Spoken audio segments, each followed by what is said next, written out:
जय संविधान, जय भीम, महात्मा गांधी की जय, गोडसे मुर्दाबाद। बचपन में मुझे ऐसा लगता है कि शायद बच्चों के साथ ऐसा होता है, क्योंकि मेरे साथ ये बचपन में हुआ है और बाकी दर्शक श्रोताओं के साथ हुआ है कि नहीं हुआ मुझे नहीं पता। लेकिन बचपन में असल में मेरी जो प्रवृत्ति थी वो पढ़ने लिखने में नहीं थी, वो खेल कूद में ज्यादा थी। मैंने पढ़ने लिखने के अलावा हर चीज मुझे अच्छी लगती थी।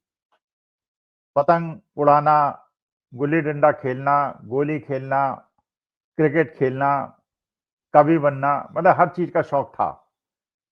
तो प्रयागराज के अंदर मैं जिस स्कूल में पढ़ता था बचपन में, छोटी उम्र में, उसका नाम था भारत स्काउट्स एंड गाइड्स।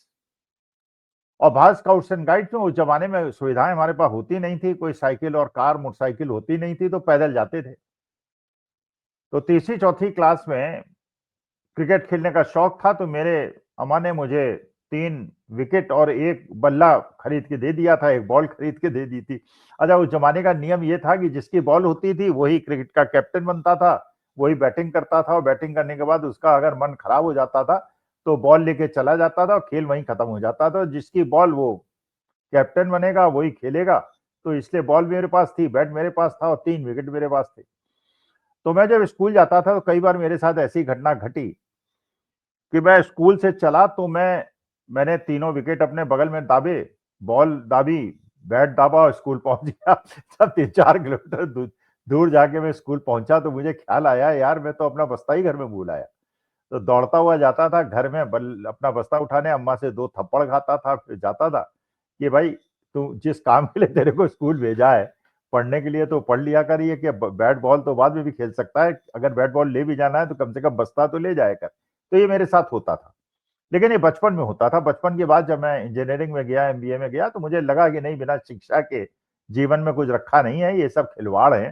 ठीक है, खेलना भी आवश्यक है, मानसिक प्रगति के लिए आवश्यक है, सोशल एक्टिविटीज भी आवश्यक है, सामाजिक जो चीजें हो रही हैं उसके बारे में भी ज्ञान आवश्यक है, लेकिन पढ़ना भी बहुत आवश्यक है, क्योंकि पढ़ने से आपकी आंखें खुलती हैं, आपके ज्ञान चक्षु खुलते हैं और आप समाज को और दुनिया को देख पाते हैं। लेकिन वो लेटर मुझे जीवन के आगे भाव में पता चलेंगे। बचपन में ऐसा हुआ, तो कई बार ऐसा हुआ कि स्कूल में गलती की, बदमाशी की, तो टीचर ने पिटाई कर दी। और टीचर ने पिटाई कर दी तो घर में जाके अम्मा को बताया कि टीचर ने पिटाई कर दी, उन्होंने और पिटाई कर दी, 2 थप्पड़ खा लिए। तो बाद में ये समझ में आया कि भैया अगर टीचर पिटाई करती हैं बदमाशी पे तो घर जाके मत बताओ, क्योंकि मानी बात है कि उस जमाने के पेरेंट्स ये मानते थे कि अगर टीचर ने पिटाई की है तो इसने ही जरूर कोई बदमाशी की होगी, ये बदमाश तो है, और इसकी पिटाई की है तो 2 थप्पड़ और मिल जाते थे। कभी कभी ऐसा भी होता था कि अम्मा गुस्सा हो गई, अम्मा ने 2 थप्पड़ लगा दिए, तो पिताजी के बाद शिकायत करने पहुंचे, पिताजी ने भी 2 थप्पड़ लगा दिए, तो इधर भी 2 थप्पड़ मिले, उधर भी 2 थप्पड़ मिले। तो बाद में पता चला यार जितने थप्पड़ पड़ने पड़ जाए, वहीं उसको मामले को खत्म समझो, और उसके बाद दूसरी जगह उसको ढूंढने मत जाओ, वरना पता चलेगा जहां जहां जाके शिकायत करोगे वहां वहां पिटाई होगी। चलिए, तो बचपन की बात थी, मेरे साथ हुई, हो सकता है आपके साथ हुई हो सकता है आपके साथ ना हुई। लेकिन यही चीज अगर राजनीतिक परिस्थिति में हो जाए और विदेश नीति में हो जाए और मेरी भारत माता के साथ हो जाए और मेरे जिस देश को मैं अपनी जीवन में आज के तारीख में सबसे ज्यादा प्यार करता हूं उसके साथ हो जाए, तो मानी बात है बढ़ती हुई उम्र में और वृद्धावस्था में मेरे लिए बहुत ज्यादा कष्टकारी स्थिति है। क्योंकि मैंने अपने जीवन काल में प्रयागराज में हमेशा बचपन से ये देखा है, पहली बात तो धार्मिक सद्भाव देखा है, अद्वितीय धार्मिक सद्भाव देखा है। ऐसा मिला जुला मैंने परिवार देखा है जिसमें हमारे बीच में कोई धर्म और जाति की, और क्योंकि मैं काशी हिंदू विश्वविद्यालय का पढ़ा हुआ हूं, तो मुझे याद है जब मैं इंजीनियरिंग कॉलेज में पढ़ता था तो काशी के अंदर एक राइट हो गया, और राइट्स में हॉस्टल खाली कराए गए, सब लोग जाने लगे, तो ये पता चला हमारे करीब 350 बच्चे थे एक ईयर के बैच में, सारी ब्रांचेस को मिला के, उसमें केवल एक मुसलमान लड़का था। तो सबसे पहले हम लोगों ने यह निर्णय लिया कि यार इस मुसलमान लड़के को बचाना है, इसके साथ कुछ अनर्थ ना हो जाए। हम लोग तो हिंदू हैं, तो हमें तो वैसे भी कोई बहुत ज्यादा अंदेशा नहीं है, तो हम लोगों ने प्रोटेक्ट करते हुए उसको स्टेशन तक पहुंचाया और व्यवस्था की कि वो अपने घर तक पहुंच जाए। और इसी प्रकार से हम अपेक्षा करते थे, और उस जमाने में ऐसा होता भी था कि अलीगढ़ मुस्लिम यूनिवर्सिटी में हिंदू बच्चे पढ़ते थे, मुस्लिम उनको प्रोटेक्ट करते थे, और हम एक दूसरे को प्रोटेक्ट करके एक परिवार की तरह, एक समाज की तरह आगे बढ़ते थे, और कोई ये कोशिश नहीं करता था कि हमें विभाजित करे और आपस में लड़ाए। लेकिन 2014 के बाद प्रथा ही बिल्कुल अलग हो गई, देश के अंदर भी बिल्कुल अलग हो गई, और बाहरी शक्तियों से जो हमारे संवाद हैं वो भी बिल्कुल अलग प्रकार से हो गए। राजनीतिक सत्ता को पाने के लिए केवल एक उपाय पाया गया कि हिंदू मुसलमानों को लड़ाया जाए, हिंदू क्रिश्चियंस को लड़ाया जाए, हिंदू सिखों के बीच में मतभेद पैदा किया जाए और पोलराइजेशन किया जाए और इलेक्शन जीता जाए। और उसके लिए अब अजय डोभाल साहब बिल्कुल तरोताजा उदाहरण है, जो कह रहे हैं कि 1000 साल पहले महमूद गजनवी ने अफगानिस्तान से आके सोमनाथ मंदिर को तोड़ा, तो जो जंजी को बिल्कुल तैयार हो जाना चाहिए, उसका बदला लेने के लिए तैयार होना चाहिए। लेकिन ये नहीं उन्होंने कहा कि मेरे 2 बच्चे हैं, 2 बेटे हैं और दोनों इन्वेस्टमेंट बैंकर हैं और हजारों करोड़ों में खेल रहे हैं और विदेश की बड़ी-बड़ी मुस्लिम और क्रिश्चियन कंट्रीज से उनके संबंध हैं और हजारों करोड़ों कमा रहे हैं। उनसे उन्होंने संबोधित, अपने बच्चों को नहीं कहा, उन्होंने देश के जंजी से कहा, बाकी देश के बच्चों से कहा कि मेरे बच्चे तो यार विदेश में मस्ती कर रहे हैं, वो क्यों हिंदुत्व को बचाएंगे, तुम लोग हिंदुत्व को बचाओ और जाके उस समाज से बदला लो जिस समाज ने सोमनाथ मंदिर को ध्वस्त किया। जबकि वास्तविकता है, जिस समाज को बदला लेने की बात कर रहे हैं वो समाज था ही नहीं, वो मुगल्स थे और वापस चले गए और इस समय जो यहाँ पे हैं वो हिंदुइज्म से कन्वर्टेड मुस्लिम है। अच्छा, जयशाह साहब के पिता जो अमित शाह साहब हैं, गृह मंत्री हैं देश के, वो भी इसी प्रकार की हिंदू मुसलमान की बातें करते हैं, योगी आदित्यनाथ भी बात करते हैं। लेकिन जो अमित शाह साहब हैं, उनके बेटे जयशाह साहब जो हैं, पहले टेक्सटाइल इंजीनियर हैं, 33-34 साल की उम्र है शायद उनकी, और उसके बाद पहले वो बीसीसीआई के अध्यक्ष बने, richest cricket association of the world, और हजारों करोड़ों में खेले। आजकल वो आईसीसी के चेयरमैन है, इंटरनेशनल क्रिकेट बोर्ड के चेयरमैन है, बहुत बड़े, और इतने सुख सुविधा, 5-7 स्टार होटल्स और दुनिया भर की चीजें। लेकिन अमित शाह साहब अपने बेटे जयशाह से ही नहीं कहते हैं कि हिंदुत्व को बचाओ और मस्जिद के नीचे खुदाई करो और उनसे बदला लो, महमूद गजनवी से। अच्छा, महमूद गजनवी जिस देश से आया है, अफगानिस्तान, आज की तारीख में भारतवर्ष अपने पड़ोसी राज्यों में, देशों में सबसे ओनली मित्रता हमारी जो है वो तालिबान से है, अफगानिस्तान से है, बांग्लादेश से नहीं है। शेख हसीना को अपने यहाँ शरण दे दी है, वहां हिंदुओं पे अत्याचार हो रहा है, उसके बारे में कुछ बोलने को कोई तैयार नहीं है। नेपाल अपने नक्शे के अंदर भारत के भूभाग को दिखा रहा है, उसके बारे में बोलने को किसी को कोई समय नहीं है। पाकिस्तान द्रोण भेज रहा देश के लिए, उसके कोई बोलने के लिए समय नहीं है। चीन जो है, उसके लोग, उसका प्रतिनिधिमंडल ना तो भारतीय जनता पार्टी के मुख्यालय में आके मीटिंग कर रहा है, आरएसएस में जाके अजमोले साहब से मीटिंग कर रहा है, उसके बारे में कोई स्पष्टीकरण देने की आवश्यकता नहीं है। और देश के अंदर गृह युद्ध कराने की स्थिति के लिए हिंदू मुसलमान और हिंदू क्रिश्चियंस को लड़ाने की तैयारी हो रही है। अच्छा, हमारे हिंदू भी बड़े विचित्र हैं, क्योंकि सीधी सी बात यह है कि हमारे जो भगवान हैं, हमारे जो सनातन धर्म के इष्ट हैं, भगवान श्री राम और कृष्ण, उन्होंने कहा है क्षमा करो, अगर गलती भी की है क्षमा करो। उन्होंने क्षमा किया।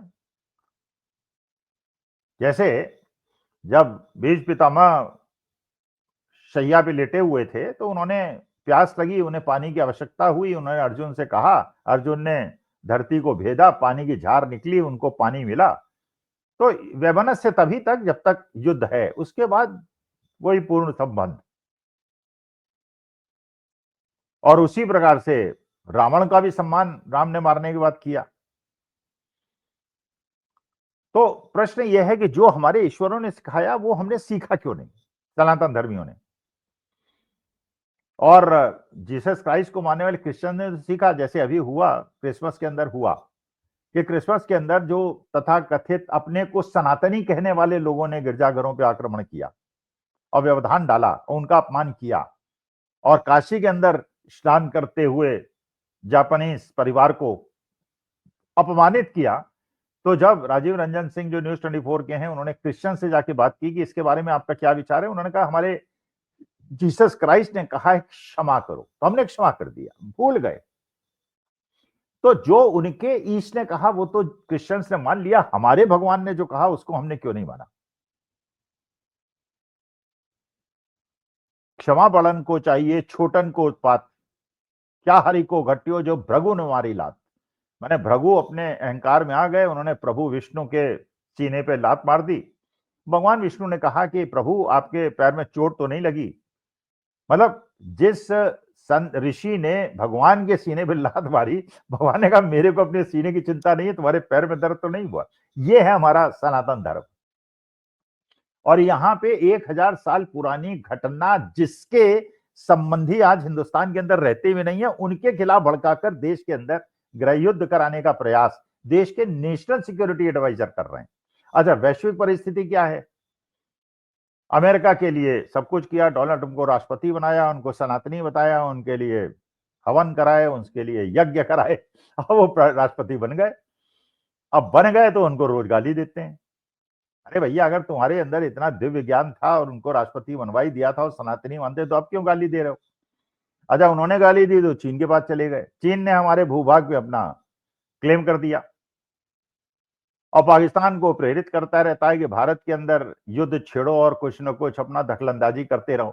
तो मेरे को जो बचपन की याद मैंने शुरुआत की थी कि मम्मी ने मारा तो पापा के पास चले गए, पापा ने पीटा तो मम्मी के पास चले गए, दोनों से पिट के रोते रोते बैठ गए। वही स्थिति देश की विदेश नीति की क्यों हो रही है, ये मेरे ख्याल से माननीय हमारे मोदी जी को सोचना चाहिए। लेकिन मोदी जी वहां डमरू बजा रहे हैं। अच्छा, जीप से निकल रहे हैं तो जीप के अंदर महादेव की कोई फोटो ही नहीं है, 5 फोटो मोदी जी की हैं, खुद अपना खड़े हुए हैं भभूत वभूत लगा के और अपना, और फिर पतंग में बजरंग बली को उड़ा रहे हैं जर्मन के चांसलर के साथ। मैंने हनुमान जी को पतंग बना के और उनको बेरूप करके उड़ाना सनातन धर्म का बिल्कुल अपमान है, मेरी भावनाओं को ठेस पहुंच रही है। हम कट कर सकते नहीं कि मोदी जी के खिलाफ कोई FIR लिखेगा नहीं, कोई कार्रवाई करेगा नहीं, कोई सुनेगा नहीं, फायदा कुछ है नहीं, 2-4 मुकदमे और हम पे झूठे ठोक देंगे वो। तो अब सवाल ये है, मुझे अपनी बचपन की घटनाएं याद आई तो मैंने कोरिलेट किया कि आज की विदेश नीति हमारी यही हो गई है। मम्मी ने मारा, पापा के पास गए, पापा ने भी मारा, दोनों ने मारा, फिर रो के बैठ गए, कभी इधर कभी उधर, ये नहीं पता हम हैं किधर। अमेरिका ने कहा रूस से तेल मत लो, हमने तेल लेना बंद कर दिया, रूस को बर्बाद करने की तैयारी कर दी। न रूस हमारे साथ, न चीन हमारे साथ, अमेरिका हमारे साथ। लेकिन हमारे मोदी जी डमरू बजा रहे हैं और डमरू बजा के वो अपने 2-3 दिन उन्होंने काट दिए और गोदी मीडिया ने उसी डमरू पे 2-3 डिबेट्स कर दी और समय पास कर लिया। गोदी मीडिया को बलिहारी और हमारे देश की विदेश नीति को बलिहारी। नमस्कार, धन्यवाद और प्रणाम।